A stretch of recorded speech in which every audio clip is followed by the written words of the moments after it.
Welcome to Destination Jamaica. So happy to be providing you with another video in our Out of Many One People series. If you're new to the channel or new to this series, welcome. Glad to have you over here, sir. So, we spoke about the Chinese and the Indians prior, and we also gave you on this channel a general video of who Jamaicans are in terms of the ethnic groups that came here or whom we are descendants of. Links below if you don't watch it yet or need a refresher. Now, let's get into this new video. Do you know that the Lebanese is one of the groups that came to Jamaica? Why do you think they migrated here? We mention immigrants such as the Indians and the Chinese who migrated to Jamaica as indentured laborers. The Lebanese, however, did not. They, like the Jews, landed in Jamaica of their own free will and also to escape religious persecution. We often heard that it was the Syrians who came here, not the Lebanese, or it is used interchangeably. That's because at the time the area the Lebanese came from, which was Mount Lebanon, was once a part of Syria, hence that mix up. I was actually told I have Syrian in my blood. I guess what they actually mean is Lebanese is a part of my makeup, along with African, Indian, and European. If many Jamaicans trace their descendants, it will be a diverse type of family that melted into who many of us are today biologically. Culturally, though, I would say we are more African rooted than any other culture. According to research, the Lebanese started coming here towards the end of the 19th century. They heard of the wonders of the New World, streets paved with gold, grand opportunities, a life they could look forward to, provided they work for it.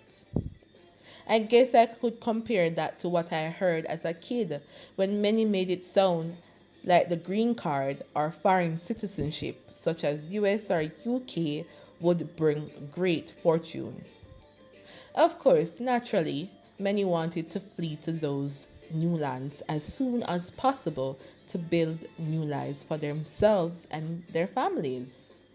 So that's what the Lebanese did. You may wonder, out of all the places they could have gone to, why Jamaica? Well, research shows that there are several reasons the Lebanese chose Jamaica. These include the Lebanese saw Britain as a country of freedom, and they sought protection of the British flag wherever they could. Since Jamaica was a British colony at the time, they thought Jamaica would be a great choice. The second possible reason, Jamaica was the first place their ships landed, and they decided to just get off here. Remember, people didn't really know, or many people didn't really know where they were going, and may have thought, well, I see land, been traveling on this ship for a long time, so this must be the place to rebuild our lives. The third possible reason, some landed in Cuba and they didn't like it, so they went to Jamaica. And the fourth possible reason, according to research, the Great Exhibition of 1891 brought them here. This exhibition was held on the grounds of what we now call Woolmer's Schools and drew over 300,000 visitors from all around the world, including some from the Middle East. They heard of opportunities in Jamaica and thought their dry goods would sell well here. Now, you can't blame them for believing that. Kingston was booming at the time.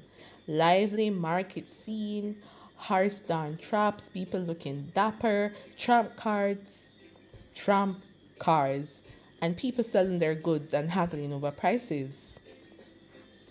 Kingston was a vivacious city, promising and filled with great opportunities. So, you can see why they chose Jamaica, right? From there, naturally, they would tell their families and communities back home about this land, and instead of seeking new land, their families would just migrate to Jamaica, as it had already been tested and proven by those who came before them. Hence, this is what we call the beginning of chain migration. Following so far? If you are, give a thumbs up, share, comments. If I got anything wrong, please feel free to give me the correction in the comments. I'm always looking forward to learning from you, or viewers, or listeners, or wonderful audience. Now, let's continue. How did the Lebanese build their lives here? So, many started out in the banana industry, which was booming at the time. But then it started to decline in the early 20th century. Well, then peddling, as very few had money at first for stores, right? Then they followed the Jamaican Jewish community, and eventually they turned to retail. So they moved from peddlers to store owners. Now you might have noticed this, that many stores that you see downtown actually are from the Lebanese.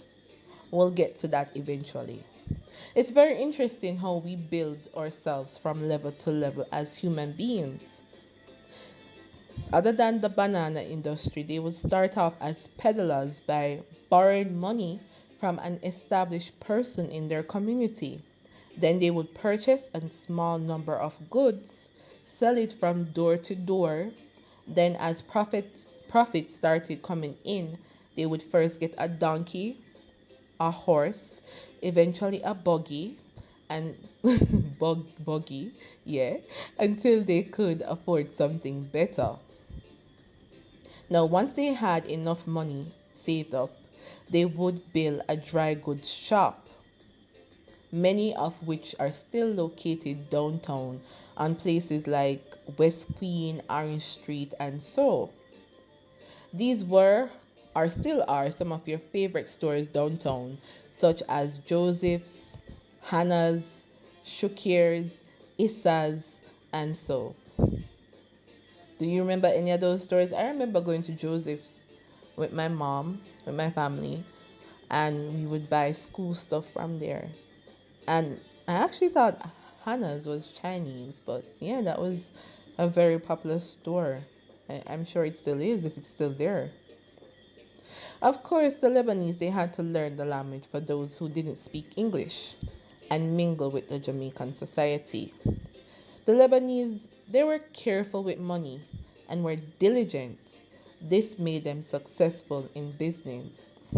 Fewer and fewer returned to Lebanon, making Jamaica their forever home. With that, and with second generations not retaining much of their culture as their first generations did, Lebanese Jamaicans became more Jamaicanized. Note also that World War II also interrupted them returning to Lebanon for marriage and so. So, we're almost at the end. What do you think about all that? Interesting. Hmm. So, what do you think the Lebanese contribute to our culture? Other than the stores and brands we mentioned, and even didn't mention because there were more such as Mahfoud, Anmar, Azan, Karam, Matalan, and so. And some of these brands, they're very big in tourism, retail, manufacturing, and horse racing industries. The Lebanese also gave to the world Lisa Hanna, who is part Lebanese, right? So she is the former Miss Jamaica and Miss World. Do you remember that popular flatbread? Sell like hot bread all over Jamaica, and it's known as the Syrian bread to the Jamaican cuisine. They actually introduced that to the island, so that bread is from the Lebanese. Also, it's interesting to note that former Prime Minister and JLP former leader Edward Siaga was also of Lebanese descent. There are also several other descendants noted, such as Ken Curry, record producer, Anita Mahfoud, dancer, actress, singer, Philip Fiani Odi, most decorated horse trainer in the world. Hope I said him last name right. Lady Colin Campbell, author and radio hostess. So those are a few. I'm sure there are more that we haven't mentioned here. And if you know of any, please tell us in the comments.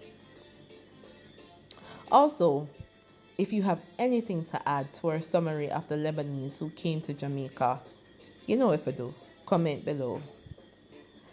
Alright, so that's it for our Out of Many One People series as it relates to the Lebanese who migrated here. So we did the Chinese, we did the Indians, we did the Lebanese. We still have a few more groups to go. Let us know in the comments or give us a thumbs up if it's something that you appreciate and you want us to continue with this series. So that's it for now. We hope you enjoyed it and that you will have a great day or night wherever you are in the world. Thank you so much for being a part of our community, and we're looking forward to sharing so much more with you. We do have some events coming up, such as the Commonwealth Games. We have our Emancipation and Independence Celebration Week. We have more history and culture and so forth to cover. So we're looking forward to dropping some more content soon. Alright, so that's it. Remember, take care of yourself and each other. Stay as hopeful as you can, and wishing you all richest blessings. Alright, later.